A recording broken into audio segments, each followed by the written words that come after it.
This was on Piers Morgan show last week. The British economist Gary Stevenson was on. Yeah, I don't know if you've seen much of him. Gary Stevenson, he's the guy, he looks like he used to be a trader, but his YouTube channel sort of blown up because he talks about things from an economic perspective, critical of this capitalism, although I don't think he's a socialist. I think he's just a former trader that's like from a working class background. Yep. And he is on Piers Morgan. And of course, somebody who understands the economy, you got to put somebody up there to debate him. But apparently that person canceled. So they found somebody else. And then that person must have canceled. And then they found some other right-winger. And that paraplegic people be able to communicate. You've got Starlink, which is part of his SpaceX thing, which is an extraordinary development. It's been used in war zones and disaster zones to save lives. You've got his... Oh, pause it. Incidentally, you know what's funny about Starlink? It turns out that after Elon got his hands on the FAA, fired a bunch of FAA people, in fact, to the point where they're now looking to hire retired ones. There's a reason probably why you retire from the FAA. It probably gets pretty exhausting and you've had enough. They've actually had to hire some back. And then just coincidentally, as soon as he takes over, he realizes, oh, the Verizon service that provides like all of the information, that seems to be creaky. I'm donating some Starlink devices that will ultimately require the FAA to ultimately pay me a ton of money. Here we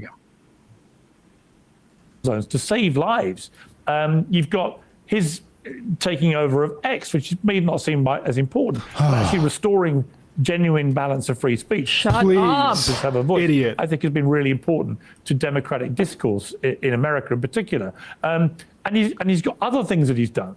And you put it all together and you think, what's this guy done? He's created these extraordinary things. He's now planning humanoid robots to take away a lot of the drudgery of our lives. He wants to colonize Mars because he thinks that one day we're going to need another planet. He's probably right about that. He's got a massive brain.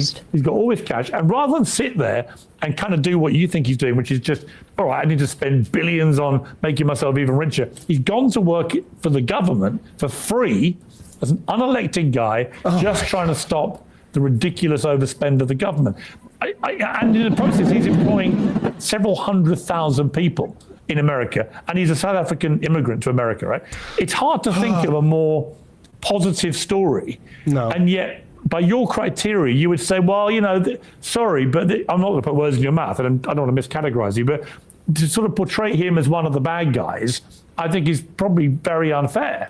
I ain't here to call. I ain't never met Elon Musk. Yeah. I ain't never met the guy. He could be a nice. Have you met him? I met him once last year. Well, look, if he wants to copy my book, I'll sign one for him. We can send it over, right? Look, listen. I'm not here to attack Elon Musk. No, but you know my point. I'm here to. You can afford a copy. I'm here to protect my people's ability to feed and house their children, and they're losing that. Right. They're losing that. Listen, but why is that Elon Musk's fault? Because he's employing hundreds of thousands of people. This is because wealth inequality is rapidly increasing, and wealth is being sucked out. I hear you, but what can he do about it? Listen, I don't expect Elon Musk to do anything. I'm not here to talk to Elon Musk. I'm here to talk to the American public and to tell them I get paid millions of pounds a year to watch your class. So what's the answer? Give me your answer. If you're not, can only do tax. Let me make you the treasurer. With any of the things that Donald Trump's doing as per the economy or anything that we've seen in the last month, I don't think that they're going to work. I don't think because I am somebody who has made millions of pounds betting that growing inequality will reduce living standards, and he's cutting taxes on the rich. Listen, let me ask you a question, Mike. You've already accepted if we massively increase inequality, that can decrease living standards. If we massively decrease tax on the rich, people who make passive income of $200 million a year, do you think that will affect living standards of the middle class? I don't know. If they increase their ownership of wealth, if they increase their consumption of goods and services, where does it fucking come from? Listen, we have sat here in the last 5 years. We've watched the biggest ever increase in millionaire and billionaire wealth in the history of this planet, immediately followed by a collapse in living standards of the middle class, a complete collapse in the ability of ordinary people to own assets, and nobody's drawing the... But Gary, let me ask you a hard question. Can you point to a country in the last century where socialism China has worked? I will point to a country where taxing the rich at a fair rate led to good living standards for working people. United States, 1955. Yep. Dave? Well, I would say again, in light of the fraud and criminal negligence that has been exposed, that is being exposed literally. It's been exposed. It's being exposed. This, the idea that we would be going in right now and saying to certain people, you should give the government more money, and the government will be a good steward of those dollars, I think is completely ridiculous. We have to say, Dave Rubin has to say what's been exposed and what's being exposed, because nothing actually has been exposed. Yeah, and not only that, he's also either completely incapable of understanding this guy's point or deliberately avoiding it because he's incapable of understanding it. But this guy's not saying give the government money because it's going to expend it in some way that is going to decrease wealth inequality, although it is redistributive. Like, they can't talk about the redistribution anymore. Right. Because they know that's a problem. So they've had to change it into waste and efficiency. And even Rubin kind of gives it away there when he says the government, do I trust them to be a steward? It's like, no one's asking the government to be a steward. That's not the function of the government. It's about redistributing wealth in a way that makes society better. But at the very least, if they just took it and burned it from those people, it would decrease wealth inequality. True. Because people like a place like BlackRock and all these private equity companies wouldn't have all this money from over-moneyed rich people that they need to spend on buying up bridges and rental buildings. 100%. They're out there so desperate to make their money work that you've got hedge funders buying up hospitals, buying up all sorts of medical facilities, vets, the dentists. I mean, anything that they can come in and cut the workforce by 10, 20%. And make their profits there and get we can get you a 12%, 14% return, maybe more. And there are people out there with just so much money. They're hoarding so much money. They're like, we gotta find a place to make this money work for me. Go ahead, continue. Steward of those dollars, I think, is completely ridiculous. Well, we can probably all agree about the waste, right? I mean, that's no, but sure, but the principle of what Gary's talking about. I am for everyone keeping as much of their hard-earned money as possible. Piers, my guess is you have more money than me. I don't deserve your money, and I can't have it. I sincerely hope I do, and no, you don't. Pause it. Exactly. Is it hard-earned money when people go and speculate in crypto, in stock valuations, in just like, is it hard earned when you're basically just coming in and saying, yes, cut the workforce by 10%, my stock will increase, and I'll just take that. I mean, is that hard earned? All the hard work the billionaires did, or is it just like awarded? Yeah, like Gary gets into billionaires are making so much more money. That's why I started talking about Elon Musk. Do you think it was because of he started working harder? He just wasn't working quite as hard before the pandemic, and then he started working. Oh, he's even working 23 hours on ketamine a day instead of 22, and now that's why he's making. No, it's because he must have been working twice as hard if he doubled his net worth. He must have been working twice as hard. Might have been. He could have been working. What is it? 24 times 7? He could have been working 48 times 7. He could have, and Gary even said it in his response was that people like that are making $200 million a year on passive income, just like having that kind of wealth accrue. Money, and I can't have it. I sincerely hope I do, and no, you don't. Exactly. And I don't deserve your money either. And I think that the overall concept here, nobody's talking about giving it to somehow, if we can just take from these people, it's not to say that the system I want to be clear. perfect. I'm not trying to take from the rich. I'm not trying to take from the rich. But you just said you wanted to get us back to 1950s rates of tax. I am trying to stop the redistribution. I am trying to stop the redistribution that is happening in front of our eyes.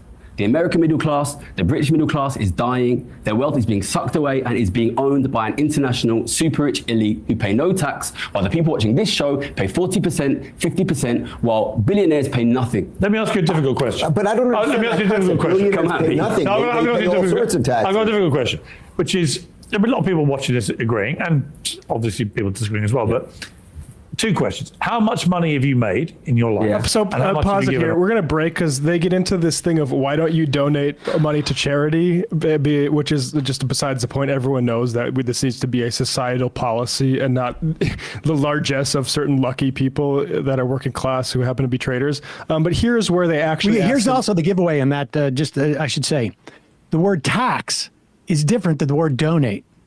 So you can tell those are different things. Simply, yeah. And then you can explore what is the difference between a tax and donation. Tax is a requirement that everyone is subject to at certain income brackets.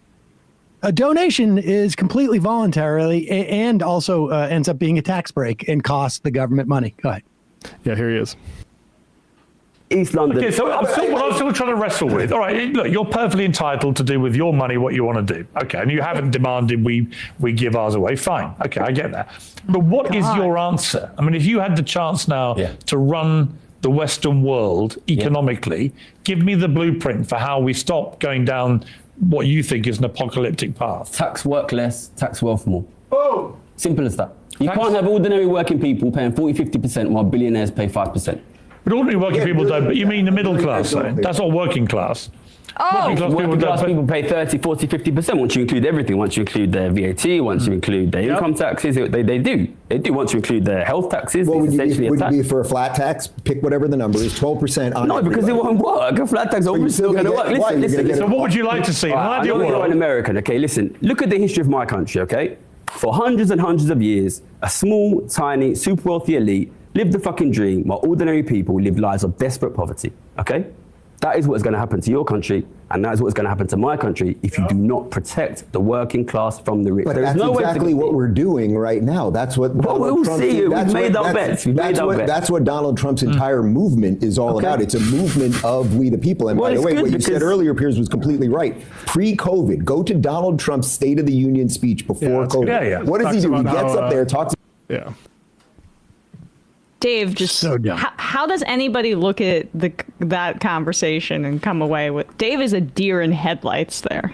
It helps when It's the the host suit. is in the bag for the same idea. Right. 100%. But Piers did a better job, even though it was agonizing, explaining it than even his guest did. But that's Piers Morgan's like role, right? Morgan is essentially the host version of this debate thing of Dave Rubin, where Rubin's now just a full-blown conservative, but Piers kind of pretends he's still a liberal, even though that's just straight out of like what I would hear on Fox News in 2012 or something like that. We're still faced with that. And I would also say, like, yes, I would inhibit the ability. I mean, I would take it a little bit further. I would inhibit the ability of people to earn that. Now, the problem is that we haven't had 1955 or 1965, for that matter, tax rates in this country over the past 20 years, or really over the past 50 years. And so we need to claw some of that wealth back. So we need to have that highest to top marginal tax rate like we did in the 1950s in this country, which was 90 cents on every dollar over 470,000, which would in today be $3 million. And then we need to have a wealth tax so that we can claw some of that money back. Yep. Because it is both economically unsustainable and unsustainable in the context of democracy. We've talked about that all day today.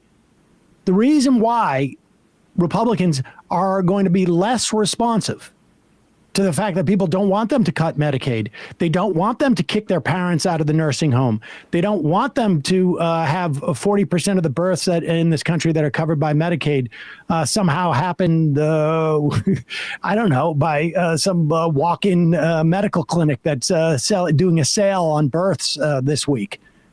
The reason why people don't want people to go hungry in this country. The reason why Republicans are not as sensitive to the obvious issues that Americans have with what's going on is because Elon Musk has so much money and it's promised so much money that there is an unprecedented disincentive for these Republican politicians to even respond to the threat that their own constituents represent. Be a Republican is to want to cut Social Security, to get rid of the administrative state, to privatize these things. But sometimes, and what has been in the past, at least a mitigating force on this, a break, has been the idea that, like, hey, wait a second, people don't want that. In this instance, though, you've got an unlimited amount of money saying, if you don't support it, despite the fact of what you're hearing your constituents, we're just going to fund your job away by funding a rival in your primary. Period. End of story. You're going to more money. You're not going to be able to see. It's going to be such a blizzard of money. Story from yesterday, Shares Magazine. Buffett keeps his powder dry as Berkshire Hathaway's cash pile tops $134 billion. When you hear the term dry powder in investment, it means money that people like Warren Buffett and these big investors have that they cannot figure out where to spend it on. They have too much money. They don't know how to even invest. Bezos, a couple years ago, was saying, I got to go to Mars. Exactly, and the thing is that Piers started that with all these these businesses Musk owns.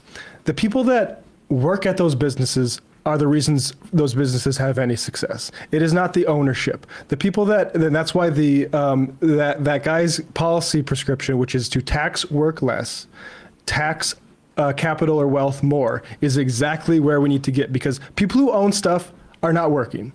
The people who work for people who own stuff, those are the people that are working. It's a very simple point, and those are the people who need to be served. Hey folks, don't forget to hit the subscribe button and check out our daily show. We do it every day at 12 p.m. Eastern for about 2.5 hours. We even take phone calls. You should check that out.